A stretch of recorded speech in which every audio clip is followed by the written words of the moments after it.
Most fans look at NHL players and assume they'll stay rich for life.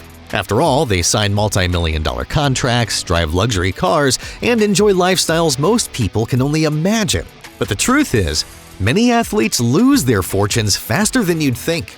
In this video, we'll show you how big paychecks can disappear, and the exact mistakes that cost these players millions. From gambling habits that spiraled out of control to bad investments and even betrayal from trusted people, the downfall of these players is both entertaining and eye-opening. And the first story might be one of the most shocking of them all. Robin Lehner's financial crisis stunned the hockey world when he and his wife filed for Chapter 7 bankruptcy in Nevada in December 2022. This was a goaltender with a $25 million contract and a strong track record on the ice, yet court documents and reporting later alleged debts in the tens of millions. For an active NHL player, the scale of what emerged was difficult to wrap around. The bankruptcy wasn't simply about gambling. It was driven by failed business ventures and lawsuits. A Nevada company called Solar Code and a $4 million dispute with Eclipse Service over unpaid business loans played a central role. At the same time, Lehner had fallen behind on payments for a $1.2 million collection of rare snakes he kept at his reptile farm in Missouri. Yeah, I know. These mounting obligations created a financial storm that even NHL earnings couldn't withstand. Complicating everything were the personal battles Lehner had spoken about publicly. He has been open about living with bipolar disorder, PTSD, and addiction. And in 2019, he was recognized with the Bill Masterton Trophy for Perseverance. Those struggles didn't cause the bankruptcy, but they made the fallout harder to manage. Lehner's case showed that even star players under contract can face ruin when business risks and personal challenges collide. And while his financial unraveling came from deals gone bad, others found their wealth destroyed by something even closer to home.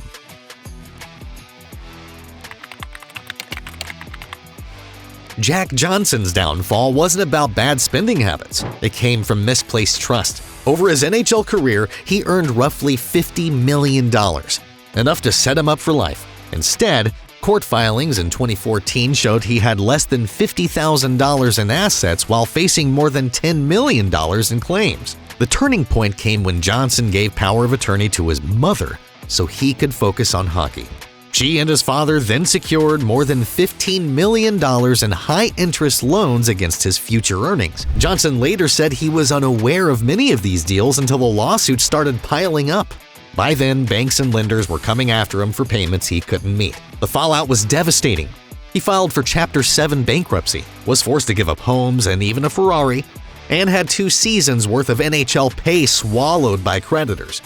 An executive later described it as the ugliest case of parents exploiting their own child that anyone around the league had ever seen. While Johnson managed to keep his career going and even win a Stanley Cup, his story showed how trusting the wrong people can erase a fortune, even if it's your parents. Not every collapse, though, came from betrayal. Some were driven by battles athletes fought within themselves.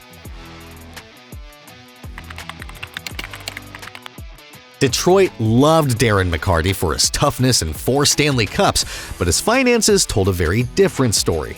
In 2006, while still an active NHL player, he filed for bankruptcy. Despite earning about $17 million over his career, court filings showed $6.2 million in debts and only $1.9 million in assets. Yikes! The details were staggering. Records listed money owed across credit cards, law firms, utilities, friends, and nearly $500,000 in business loans. McCarty also owed at least $185,000 to casinos in both Detroit and Las Vegas. By then, his salary had dipped to around $800,000 following the NHL lockout, a divorce, and a buyout that left him with far less than his prime playing years. Alongside those financial pressures, McCarty struggled with addiction, later admitting that alcohol and a gambling lifestyle consumed him. To pay down what he owed, he was forced into heartbreaking measures, auctioning off personal memorabilia, including his 3 Stanley Cup rings, replica trophies, jerseys, and even a Corvette. His downfall showed just how quickly a champion could be stripped of wealth, sometimes by his own hand, other times with the help of someone he thought he could trust. Bobby Orr's financial downfall was tied not to spending or gambling, but to the very person hired to protect him. Orr's agent, Alan Eagleson, was not only his representative, but also the man he trusted with his finances. That trust turned out to be devastating. Eagleson embezzled and mismanaged client funds, leaving Orr saddled with legal fees, back taxes, and missing money even as he stood atop the sport as one of hockey's greatest players. What makes the betrayal even harder to accept is just how much it cost Orr. At one point, he was never even told about a contract offer from the Boston Bruins that would have given him an ownership stake in the team, an opportunity valued at tens of millions of dollars. Between the embezzled funds and the missed deal, estimates suggest Orr lost roughly $25 million he should have had. The truth only came fully to light years later when Eagleson faced criminal charges for fraud and embezzlement, confirming just how deeply Orr had been exploited. His story showed that even legends can find themselves fighting for financial stability while still in the public eye, a struggle not unlike others who saw their careers derailed and their bank accounts drained.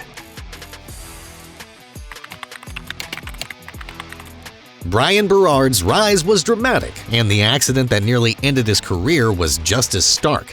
As the number 1 overall pick in the 1995 NHL draft, he was expected to dominate for years. Then, in 2000, while playing for Toronto, a high stick from Marian Hossa struck his eye. The injury caused a torn retina and detached sclera, leaving doctors unsure if he would ever see clearly again. Berard endured 7 surgeries and somehow forced his way back to the NHL, proving his resilience on the ice. But his second battle came off the rink, and it was even more damaging. After his comeback, Berard entrusted much of his money to financial advisors Phil Kenner and Tommy Constantine. They were later exposed for orchestrating a massive fraud scheme involving forged lines of credit and worthless real estate and business ventures. Berard lost at least $3 million, and some reports suggest as much as $6 million disappeared. He even worked with the FBI, digging through records to help expose those crimes that gutted his finances. Berard eventually declared bankruptcy despite once signing multi-million-dollar contracts and earning an injury settlement. For him, the wounds were both physical and financial, an athlete who never stopped fighting even as his wealth vanished. Others in hockey faced similar ruin, though sometimes their downfall came not from fraud, but from living far too loudly. In the early 1970s, few players embodied both stardom and excess like Derek Sanderson. Nicknamed the Turk, he was tough on the ice but equally famous for how he lived away from it. He drove Rolls Royces, partnered with Joe Namath on nightlife ventures, and spent heavily on designer clothes and nights in clubs. Sports writers began calling him the Joe Namath of hockey, and with the spotlight came record-setting paychecks. His 1972 deal with the Philadelphia Blazers of the WHA was worth $2.65 million, briefly making him the highest-paid athlete in the world. But money poured out just as fast as it came in. Between his partying, drinking, drug use, and risky business bets, he burned through multiple millions in only a few years. Injuries and inconsistent play shortened his chances of stabilizing things, and before long, Sanderson was penniless. At one point, he ended up homeless in New York City despite once being at the top of professional sports. Remarkably, Sanderson fought back. He overcame addiction, rebuilt his life, and later reinvented himself as both a broadcaster and a financial advisor to athletes, warning them against the very traps he once fell into. His rise, collapse, and redemption revealed how fleeting wealth can be, and how hard the climb back truly is. For some players, though, the recovery never comes. This story is more somber than sensational. Joe Murphy was the first overall pick in the 1986 NHL draft, and just 4 years later, he became a Stanley Cup champion with the Edmonton Oilers. Across a 15-year career that spanned over 770 games, he scored more than 500 points and earned millions in salary. By all outward measures, he should have been financially secure, but his trajectory changed after repeated head injuries, including a severe concussion in 1990 that fractured his skull. Over time, lingering post-concussion symptoms and related mental health struggles began to alter his behavior. In an era when awareness of these issues was limited, Murphy never received the level of support he needed, and his retirement became the start of a long decline. Eventually, his condition worsened to the point where he was living on the streets in places like Kenora, Ontario, often recognized sitting outside shops with little more than a backpack. His story was brought into the spotlight in the TSN documentary Finding Murph, which highlighted his struggles with addiction and even his involvement with mental health court proceedings.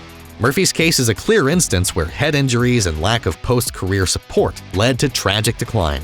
And while his collapse reflected the human cost of the game, others lost their fortunes through very different paths.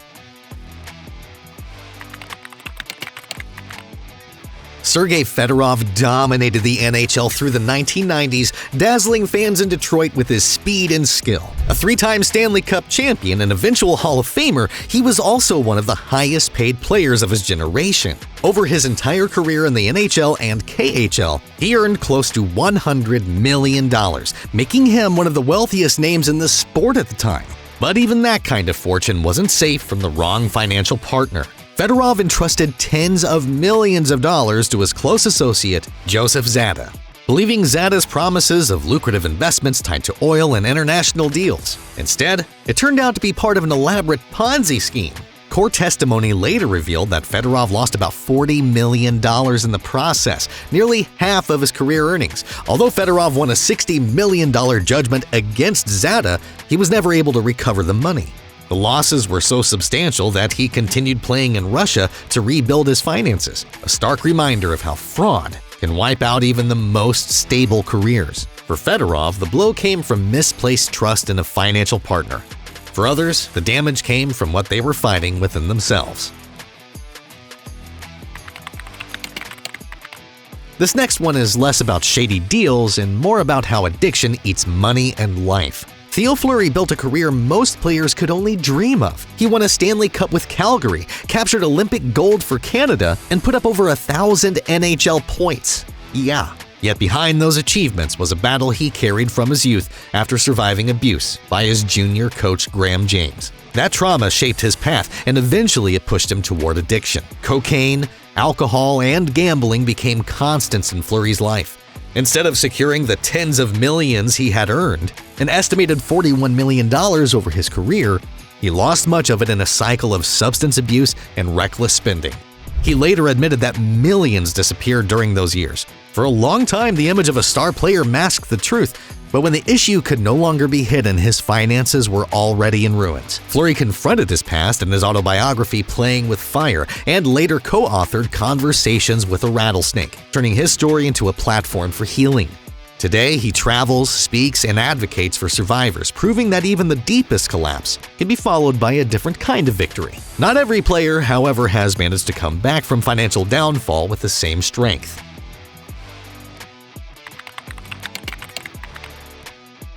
Evander Kane's bankruptcy was one of the most public and dramatic financial collapses the NHL has ever seen. By 2021, he had earned more than $55 million in salary across his career, the kind of money that should have secured his future. Instead, in January of that year, Kane filed for Chapter 7 bankruptcy in San Jose. Court filings showed $26.8 million in liabilities against only $10.2 million in assets. A stunning gap for a player still under a major NHL contract.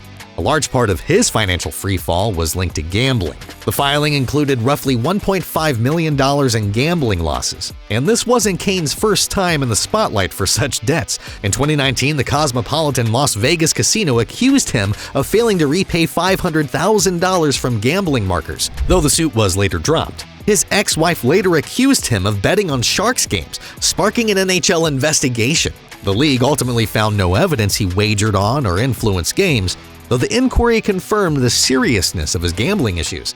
Alongside those problems came lawsuits, mounting creditors, and eventually the termination of his $49 million contract with San Jose in 2022. Subsequent legal filings challenged parts of his bankruptcy, while other reports noted court orders allowing him to clear portions of his debt. Despite continuing his career in Edmonton, the bankruptcy left a lasting mark on his reputation. Kane's case underscored just how quickly a massive fortune can collapse, setting the stage for a broader reminder about money, security, and the risks faced by professional athletes. These 10 players once held fortunes few could ever imagine, yet their stories ended in financial collapse. The lessons are clear. Trust can become theft when family or advisors misuse control, and addiction and health struggles can drain both wealth and well-being. Which story shocked you the most? Tell us in the comments which one and why. If you enjoyed this video, check out this NHL lifestyle video. It's definitely not what you think.